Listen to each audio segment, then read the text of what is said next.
असल में हम जिस मुद्दे पे चले हुए हैं वो आप गांव वालों की नज़र में पड़ना बड़ा ज़रूरी है। आपको एक बार बात समझ में आ जाएगी तो फिर हम दोबारा आएंगे आपके गांव में और फिर गांव की सभा अगर आपको ठीक लगेगा तो सभा में बात करेंगे गांव के मौजूद से लोगों में। आपने जैसे बताया कि इस गांव की जो वोट है वो 10-12 हज़ार वोट है। जब 10-12 हज़ार वोट का कोई गाँव होता है ना, तो मैंने एक 2018 में एक रिसर्च करी थी, तब 4500 वोटों के गाँव में। उस गांव का मैंने जब कैलकुलेशन किया था तो मैंने देखा था कि उस गांव में से लगभग 1300 बच्चा बाहर जाता है पढ़ने के लिए और 53 लाख रुपया 4-5 स्कूलों के मालिकों के पास जा रहा है। तो आपके गांव में से भी बहुत सारा बच्चा बाहर जाता होगा पढ़ने, और वो जाता है तो 5-6 स्कूलों में जाता है, यानी सारा पैसा उन मोटे लोगों के पास जा रहा है। और उसके बदले में आपको क्या मिल रहा है? जितने भी बच्चे आपके आज से 10 साल पहले बीए करके गए थे या +2 करके गए, आपने देखा वो आज बेरोजगार ही बैठे हैं। यानी उन स्कूलों से पढ़े हुए बच्चे बेरोजगार बैठे हैं और उन स्कूलों में हम फिर भेज रहे हैं। तो गांव ने अपनी कमाई को, अपने नऊ की, अपने लहू पसीने की कमाई को शहरों को भेजना शुरू कर दिया और उसके बाद गांव बर्बाद होना शुरू हो गया। तो हमारा जो मिशन है वो ये है कि भाई हम बीज बचाने के लिए निकले हुए हैं। बीज किसका? खेत का। आप देखो आपके खेत में अब कोई बीज आपका ओरिजिनल नहीं है, सब बाजार से आता है। बाजार ने बांझ बीज दे दिया, बांझ फसल होएगी, बांझ बच्चे होंगे। बाजार ने बीमार बीज दे दिया, बीमार फसल होगी, बीमार आदमी होगा। बाजार ने जैसा बीज दे दिया आपको वैसी फसल खानी पड़ेगी, और जैसा खाए अन्न वैसा होए मन। ये आपने सुना ही है। ऐसा करके फिर डंगरों का बीज देख लो, गांव में नंदी नहीं बचे हैं, हगड़ नहीं है, झोटे नहीं है, सब जाके टिक के दरवाजा में डॉक्टर पे जाके, है ना। तो आर्टिफिशियल इंसेमिनेशन से, एआई से ही नया गर्भाधान हो रहा है और उसमें बहुत सारे जीन्स चेंज करके आ रहे हैं। असली जो पैदावार है पशु की वो नहीं हो रही है। फिर तीसरे नंबर पर आदमी का बीज। आईवीएफ सेंटर इतने खुल गए, नए बच्चे पैदा नहीं कर पा रहे। तो वो बीज बचाने के लिए हम निकले कि सरकार का कंट्रोल हमारे ऊपर बढ़ता जा रहा है। आपने देखा जहाँ पानी का लेवल ऊपर है, हमारे अभी यमुनानगर में हम गए थे, खानपुर एरिया में गए थे, वहाँ 20-30 फुट पे पानी है, लेकिन फिर भी सरकार वहाँ पीने के लिए आपको टंकी का पानी दे रही है कि आप टैप वाटर लो, उसके साथ आधार के साथ उसको जोड़ दें। अब आपकी गैस भी आधार के साथ जुड़ गई, आपका पानी भी, आपकी बिजली भी, आपकी प्रॉपर्टी भी, आपका खेत भी, ट्रैक्टर भी, लाइसेंस भी, बैंक का खाता भी, पैन नंबर भी, वोटर आईडी भी, आपका सब कुछ आधार के साथ जोड़ दिया इन्होंने। अगर जो 2 साल पहले इन्होंने ये कहा था कि अगर आप सरकार की बात नहीं मानोगे और वो इंजेक्शन लगवा के उसका सर्टिफिकेट नहीं दिखाओगे तो आपका बाहर जाना बंद कर देंगे, आपका बस में चढ़ना, रेल में चढ़ना, दुकान खोलना और ये मंडी खोलना, ये बंद कर देंगे। तो अगर ऐसी सिचुएशन उनको दोबारा लानी होए तो वो सिर्फ एक काम कर दो, आधार बंद कर दो। आपका आधार कार्ड बंद तो आपकी सारी सेवाएं बंद, 1 नंबर से आपका सब कुछ बंद हो सकता है। इसके लिए वो ये आधार कार्ड के साथ हर चीज़ को जोड़ रहे हैं। तो हम गांव वालों को एक बात कह रहे हैं कि हमको एक ऐसे मिशन पर काम करना पड़ेगा जिसमें जल, जंगल, जमीन और जानवर, ये 4 चीज़ों का फैसला गाँव वाला लेगा। अब जमीन का क्या है? अभी नया कानून है ना जो अधिग्रहण का कानून, वो ये कहता है कि आपकी मर्जी के बिना सरकार आपकी जमीन अधिग्रहण कर सकती है। अब मैं ये कहता हूं या हमारा संगठन ये कहता है कि भाई मेरी मर्जी के बिना मेरी जमीन को लेने का किसी का नहीं होना चाहिए। वो कह रहा है देश के विकास में, तो देश के विकास में फिर मेरा विकास करो जो मैं चाहता हूँ, मुझे जो चाहिए। भाई मेरी समान है ना, मेरी चीज ना मैं चाहे दूं चाहे ना दूं, और दूं तो किस कीमत पर दूं, मेरी मर्जी। तो हम ये कहते हैं कि जमीन पे फैसले लेने का अधिकार सरकार को नहीं होना चाहिए, किसी तीसरे आदमी को नहीं होना चाहिए, पानी पे भी नहीं होना चाहिए, भोजन पे और बीज पे भी नहीं होना चाहिए, वो गांव के लोगों के पास होना चाहिए। आपकी जो गांव की जो चौपाड़ की जमीन है, बनी की जमीन है, शामलात की है, जोड़ है, वो सारे के सारे सरकार ने अपने नाम रजिस्ट्री करवा ली। अब रजिस्ट्री करवा के वो तो कभी भी कह देगी एंट्री बैन है, ये तो अडानी को दे दिया जोड़, यहाँ तो खुदाई चल रही है, अडानी ने खुदाई कराई, बड़ी कंपनी ने खुदाई कराई, तुम्हारा क्या है? टैक्स तो आपके कानों पर, जैसे गाड़ियों पे फास्टैग लगा रखे तो आपके डंगरों के कान पे भी तो लगा रखे फास्टैग। तो जब पानी पीने जाओगा जोड़ में, वहाँ से स्कैनर लगा हुआ है, वो अपना पैसे काट ले खाते से, जैसे आपके खाते से गाड़ी के काट लेते हैं। तो वो ये कहते हैं कि कंट्रोल हमारे हाथ में होना चाहिए। हम ये कहते हैं कंट्रोल गांव के हाथ में होना चाहिए। जो गांव है गांव निर्णय ले। तो इसमें क्या होता है, जो सबसे बड़ी अड़चन है वो ये है कि जो लुच्चे गुंडे और बदमाश लोग हैं वो ज़्यादा बोलते हैं, और जो शरीफ आदमी है वो कम बोलता है। तो शरीफ आदमी कम इसलिए बोलता है क्योंकि उसको जानकारी नहीं है, उसको समझ नहीं है। तो उस समझ को डेवलप करने के लिए जनता सरकार मोर्चा के साथ ये निकले हुए हैं कि आपको एक एक चीज़ बताएंगे, सारे कानून बताएंगे, आपकी ताकत बताएंगे, आप कैसे इसको बचा सकते हो वो बताएंगे।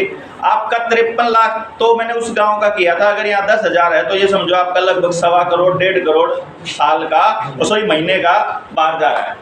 तो अगर आप उस 1.5 करोड़ को बाहर जाने से रोक लो तो 1.5 करोड़ रुपया हर महीने आप अपने गांव के स्कूल में लगा के कैसा ही बना लो उसने।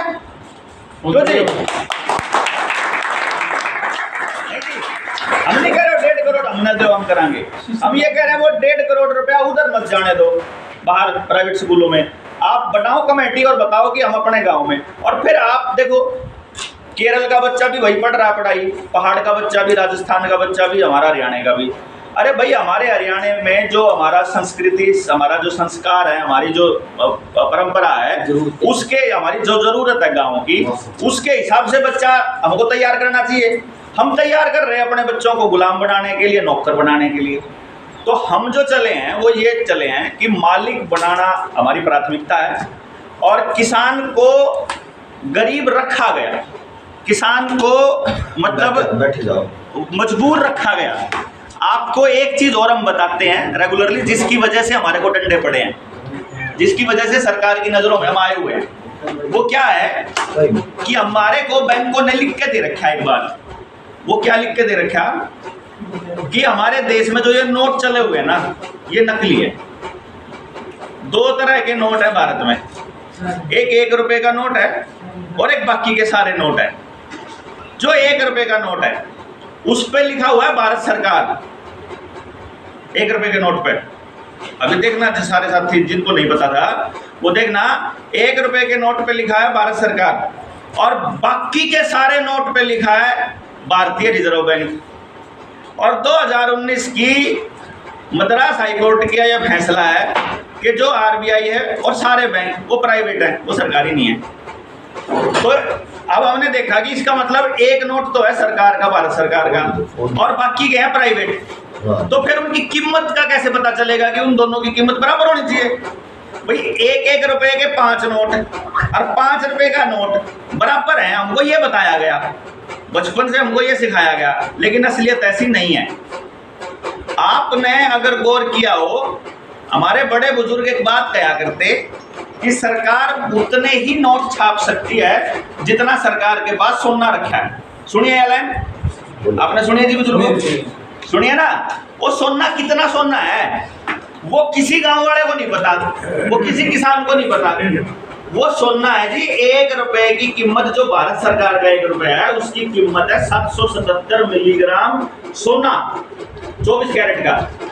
अब ये 777 मिलीग्राम सोना मतलब लगभग 0.25 ग्राम सोना।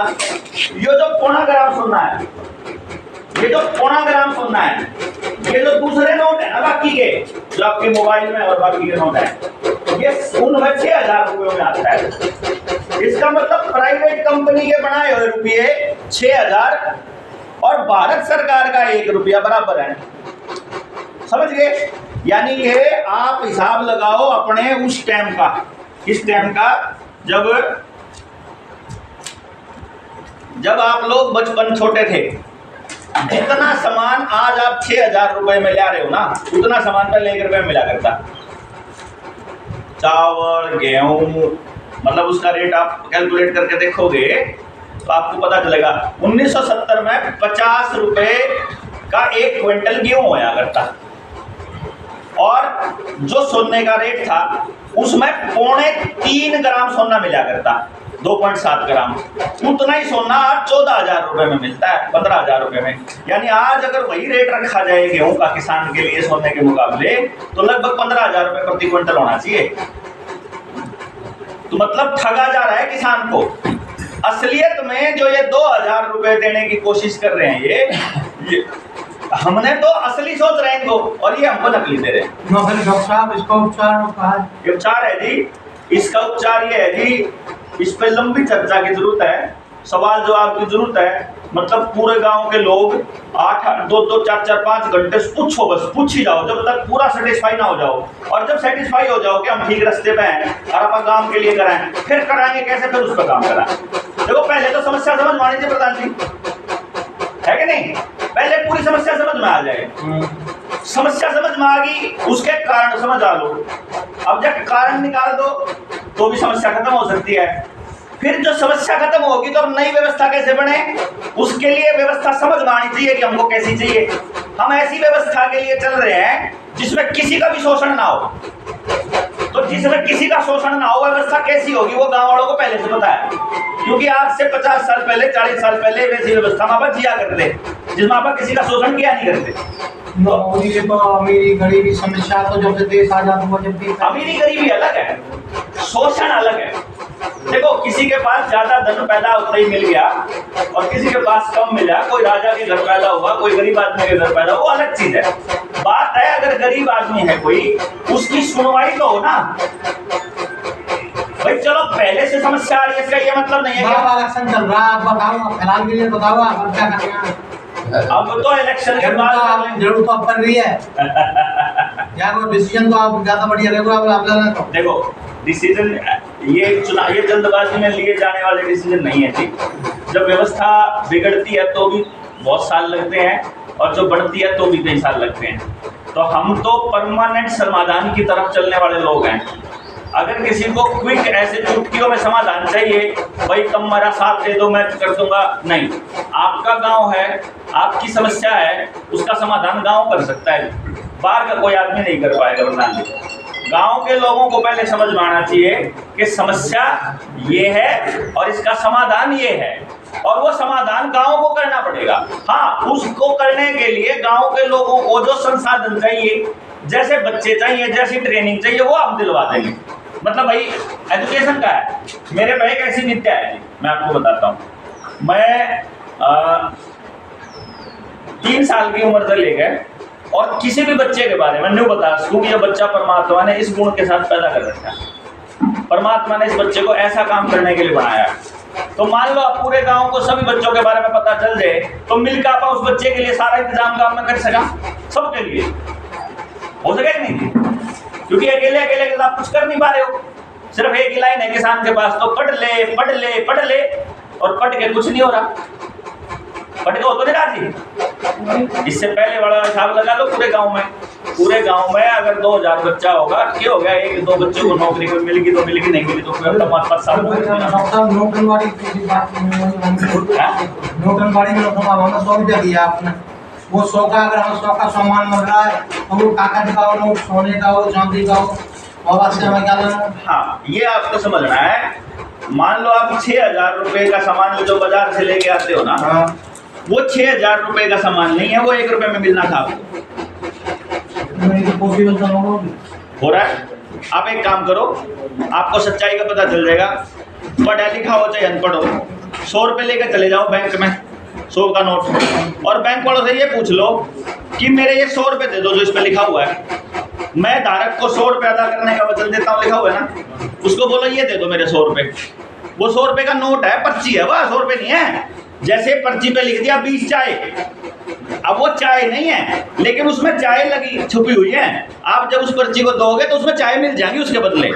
ऐसे ही ये 100 का नोट है, 100 रुपए नहीं है। हमें तो 100 चाहिए, 100 रुपया को पर्ची पे लिख के दे दो आप, हमारे लिए तो पैसा ही बन गया पर्ची।